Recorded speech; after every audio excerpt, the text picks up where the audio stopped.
day. I just got done with a massage, so hence I got massage hair and no makeup on, but it was amazing.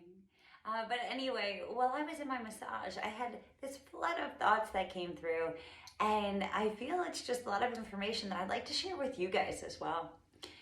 So basically, what it pertains to is what are some surefire ways to raise our vibration? Okay. I'm going to go over a few of them with you. And if you have any questions, please comment below and I'll be more than happy to clarify if needed. But number one, which I'm sure most of you know and many of you follow, lose the news, right? You got to lose those things that put out an emotional response that simply doesn't resonate with where you want your reality to be. When we partake in that information, what happens is we give it energy. We give it breath and we give it light. Not in a good way though. We're lifting it up. We're allowing it to be perceived by more people because we share the information. We talk about the information. So with that, it fuels it to allow it to manifest. Try not to partake in those things. Try to partake in simply the things in which you want your reality experience to be aligned with. So things that bring you joy, happiness, love, clarity, those kind of concepts. Try and stick to that information coming in for you on all levels. Number two, try and connect to your inner child as much as you can.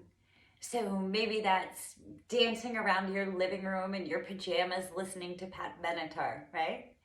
Or maybe it's breakdancing on the floor, right, Mark? It could be a bunch of different things. It could be just running around and playing hide and seek with your kids. Maybe coloring in a coloring book. Maybe drawing a picture or playing on the swings at the playground. When we take the time to connect to our inner child, we in essence are connecting to our soul. Do you ever notice how children have the amazing ability to look at the world with this beautiful awe, where everything just looks astounding and amazing to them? Once you're able to connect to this a little bit more, that awe is going to become apparent to you as well. So the things that you previously just perceived as mundane are going to become special and beautiful once again. So try and find that connection as much as possible with your inner child, your soul, and your higher self. Do the things that make you smile. Number three, try and let go of fear as much as possible. Because when we're stuck in the fear mindset, what happens is we're thinking about things that may come in the future, but they're not concrete or set in stone. So the whole time we spend worrying about what may occur, we're not being able to fully appreciate what's happening in the present. The present is a gift, right? So we don't want to miss out on what's happening in the now, because our whole goal, our real goal, is to come here to experience. We can't experience if we're preoccupied with thoughts about what may come. So try and let go of that fear as much as you possibly can. Know that there's no real reason for you to control anything. Just allow your hands to kind of go up in the air and be okay with just experiencing what comes. With no preoccupations, with no expectations. Just explore everything that kind of comes your way. You'll be able to appreciate the beauty within it a whole lot more. The next two are kind of put together. Release guilt. And see if you can release resentment as well. So when we beat ourselves up over stuff that happened in our past, we oftentimes forget that every single person at any single point in time is always doing the best they can at that point. And that's not to say the best you can won't morph and change over time. But that does mean at the point in time that it occurred, it was the best you could do at that time. We need to get to a point where we become our own best cheerleaders, right? You need to build yourself up. What you did in the past that still bothers you today, you didn't do purposely. You didn't do it to set out to be a bad person. You simply did the best you could at that point in time. It really is truly that simple. And when we hold on to resentment, the same law applies.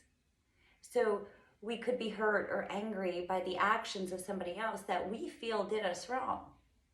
But again, they were simply doing the best they were able to at that point in time.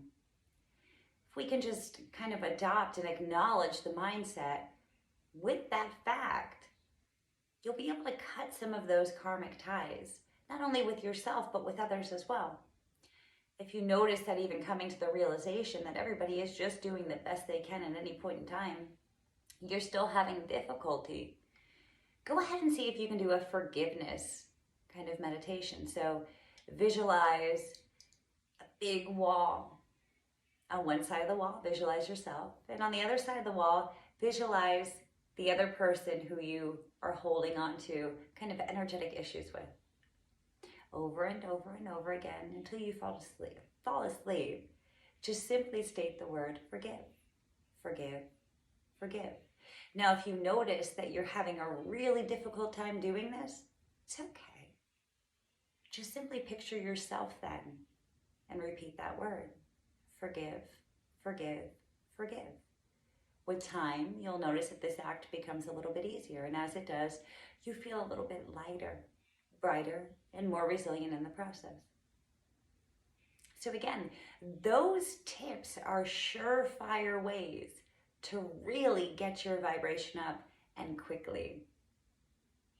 All of those things, if you can learn to let them go, except connecting to the inner child, that you want to kind of grasp onto, you will notice amazing results within really little time. So I just wanted to drop that all for you guys. I hope it resonates with you.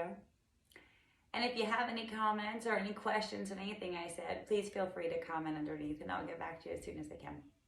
I love all